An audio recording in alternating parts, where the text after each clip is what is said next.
Cet ouvrage, coécrit par 3 professeurs avec la participation de chercheurs africains, s'intéresse à la criminalité en Afrique de l'Ouest. Une étude analytique des homicides perpétrés au Burkina Faso, en Côte d'Ivoire, au Niger et au Sénégal. Nous constatons que dans la plupart des pays d'Afrique de l'Ouest, à l'exclusion du Nigeria, la criminalité, ou plutôt les homicides, ont tendance à baisser depuis une dizaine d'années. Le Sénégal est particulier parce qu'il a des taux d'homicide plus bas que la plupart des pays que nous avons étudiés. C'est la grille de lecture de la criminalité. C'est ce qu'on a essayé de faire dans le livre 1000 homicides en Afrique. À l'issue de ce livre, effectivement, le Sénégal constitue un pays quand même qui est paisible.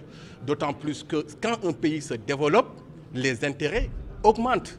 1000 homicides en Afrique de l'Ouest, un livre qui sera décortiqué pendant ce colloque pour que les informations et analyses qu'il renferme puissent servir dans l'amélioration des programmes de prévention de crimes violents. Sans une bonne connaissance du phénomène en termes quantitatifs, sans une bonne connaissance de ses causes, en termes qualitatifs, analyse fine, il sera difficile d'apporter des réponses idoines. Ce colloque se tient au moment où une enquête sur la criminalité au Sénégal est en cours, une étude commanditée par l'Agence d'assistance à la sécurité de proximité.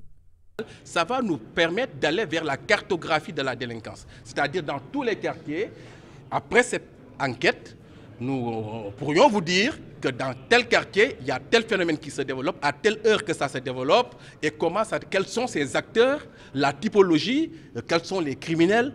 Et je pense que ça, c'est vraiment indispensable. Cette rencontre de 2 jours sera aussi un cadre de réflexion sur la création d'un observatoire de la criminalité en Afrique de l'Ouest.